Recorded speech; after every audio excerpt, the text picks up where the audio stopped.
находимся в одном из центральных залов Музея Победы, в зале под названием «Лица Победы».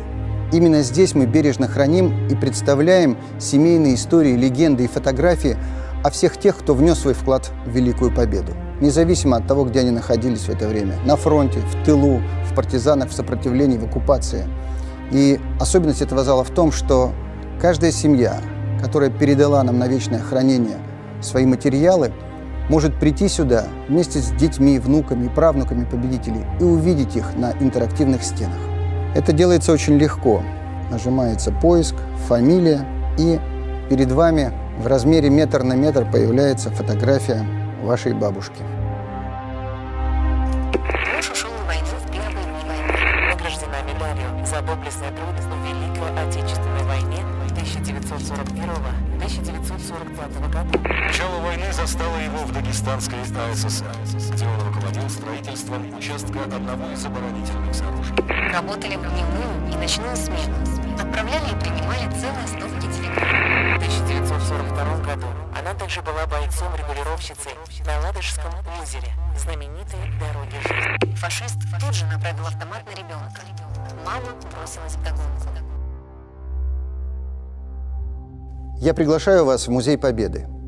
Оставляйте свои истории на нашем сайте лицапобеды.рф. Приходите в наш зал, приводите детей, внуков. Пусть они узнают, что преодолели их предки для того, чтобы настал День Великой Победы.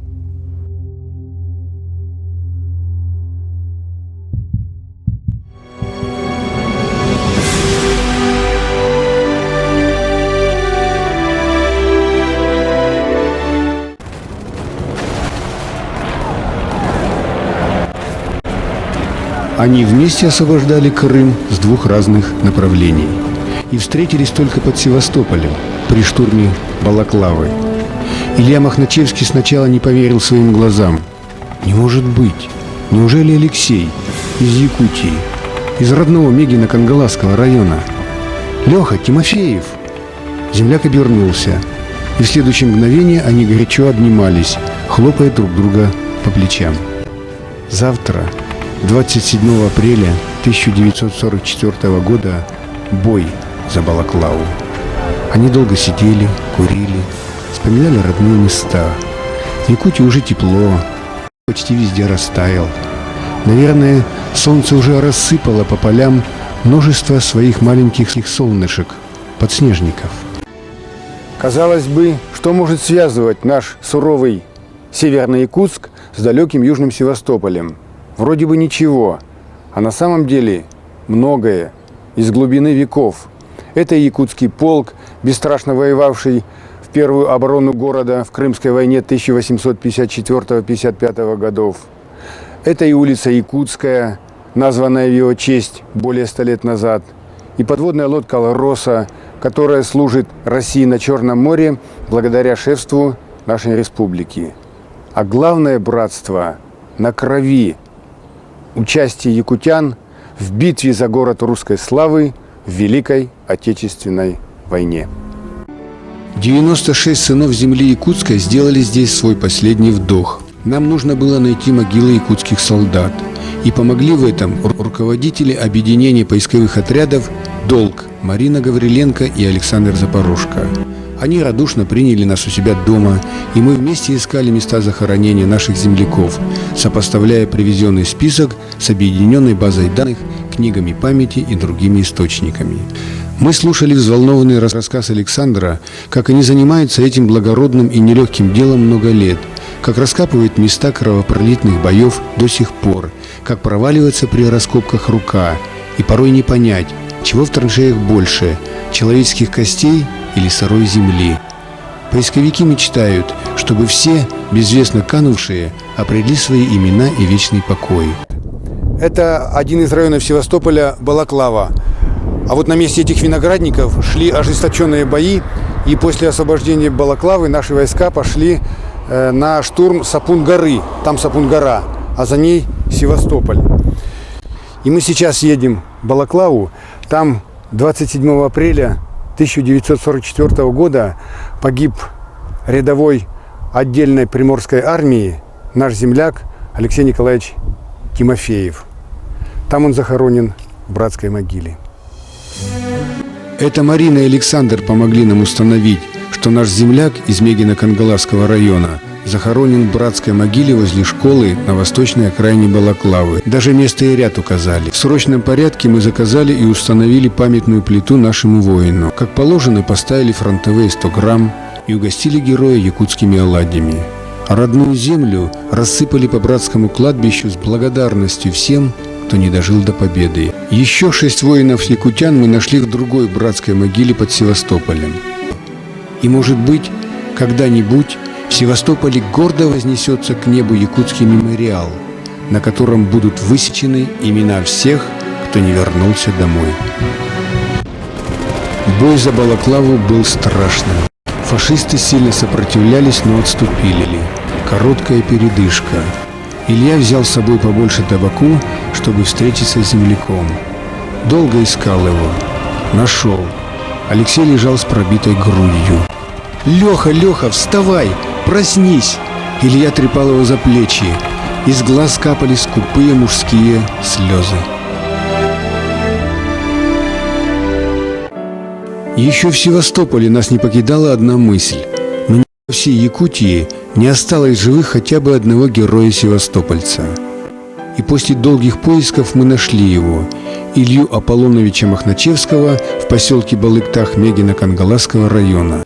Ему 91 год, но выглядит по-боевому. Он штурмовал Сапун-гору и участвовал в уличных боях в Севастополе. Воевавший в составе 4-го Украинского фронта, после Севастополя прошел с боями Болгарию, Румынию, Австрию. Стрелок-пехотинец Илья Махначевский получил 3 тяжелых ранения, но остался жив. В том же районе, в маленьком поселке Петровка, мы разыскали родных Алексея Тимофеева, могилу которого нашли в Балаклаве. Его племянники, Матрена, Александра и Владимир, встретили нас очень искренне и трогательно. Мы держали в руках довоенные фотографии Алексея, потрепанные временем письма и похоронку.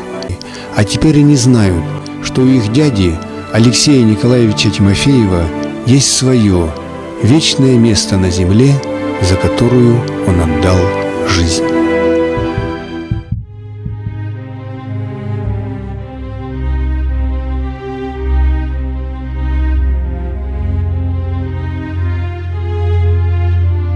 Мы находимся в одном из центральных залов Музея Победы, в зале под названием «Лица Победы». Именно здесь мы бережно храним и представляем семейные истории, легенды и фотографии о всех тех, кто внес свой вклад в Великую Победу. Независимо от того, где они находились в это время. На фронте, в тылу, в партизанах, в сопротивлении, в оккупации. И особенность этого зала в том, что каждая семья, которая передала нам на вечное хранение свои материалы, может прийти сюда вместе с детьми, внуками и правнуками победителей и увидеть их на интерактивных стенах. Это делается очень легко. Нажимается поиск, фамилия, и перед вами в размере метр на метр появляется фотография вашей бабушки. Муж ушел на войну в Первой мировой войне. Награждена медалью за доблестный труд в Великой Отечественной войне 1941-1945 года. Начало войны застало его в Дагестанской АССР, где он руководил строительством участка одного из оборонительных сооружений. Работали в дневную и ночную смену. Отправляли и принимали целые стопки телеграмм. В 1942 году она также была бойцом-регулировщицей на Ладожском озере, знаменитой дороге жизни. Фашист тут же направил автомат на ребенка. Мама бросилась вдогонку. Я приглашаю вас в Музей Победы. Оставляйте свои истории на нашем сайте лицапобеды.рф. Приходите в наш зал, приводите детей, внуков. Пусть они узнают, что преодолели их предки для того, чтобы настал День Великой Победы.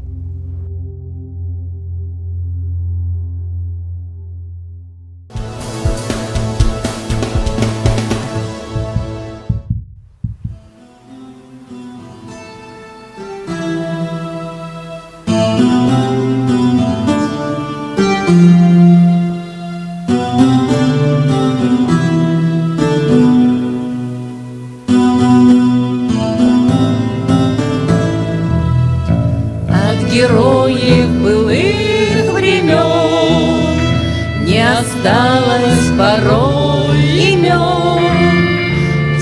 что приняли смертный бой, стали просто землей и травой.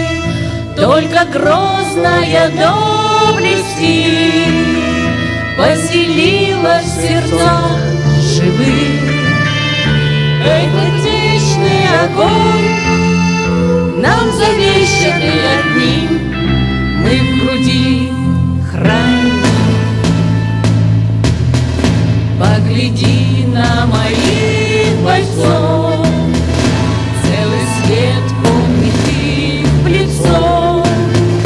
Вот застыл батальон в строю, снова старых друзей узнаю.